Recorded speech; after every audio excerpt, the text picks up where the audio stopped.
Hi everybody, it's Tamar Rothenberg from Jem Miami, and today I'm talk about the Parasha Devarim.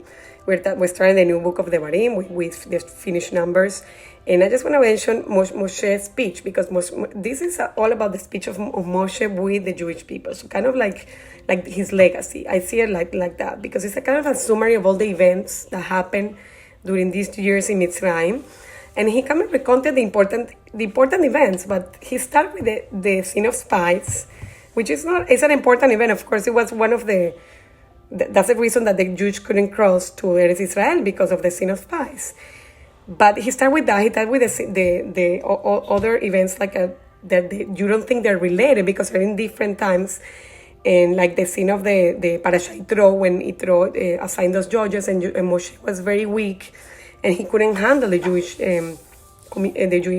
people there, and he needed help.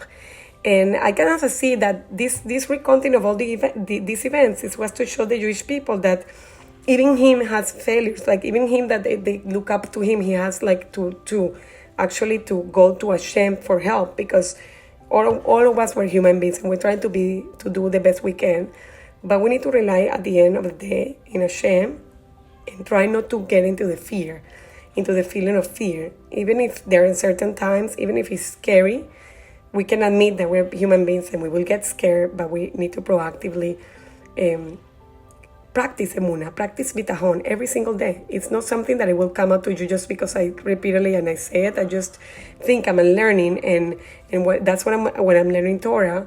In the weeks of Parasha, I need to share it because I say the information that I learn, I cannot just keep it. I just need to share it in the way that I reflect about it, and that's the way that I grow as a person, and as a Jew as well, and as a leader. And I think all of us have a leader inside of us and have a responsibility to do in this world a purpose, and we need to take that into the heart. And we need to look at Moshe and trying to understand his speech. It was inspirational, not because he was mentioning important events like Mount Sinai, because he didn't mention that yet.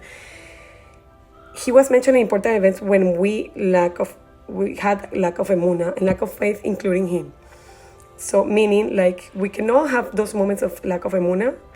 We cannot have those moments of uncertainty, but at the end of the day, trying to practice the real emunah that Hashem is there. It's a real daily practice, and it's something that we need to reflect about. Now that it's coming the 9 days, and Tisha B'Av is next week, and it's a fast because we are remembering the first and second destruction of the temples.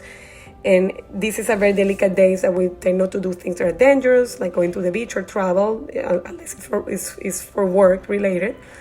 To keep it safe, we need to try to keep it safe, and we need to be careful with how we talk and the things we say to other people that can impact people's life as well. So with these two thoughts, I just want to reflect that you have like an amazing Shabbat with your family, with your loved ones, and I wish you Shabbat Shalom and see you next week.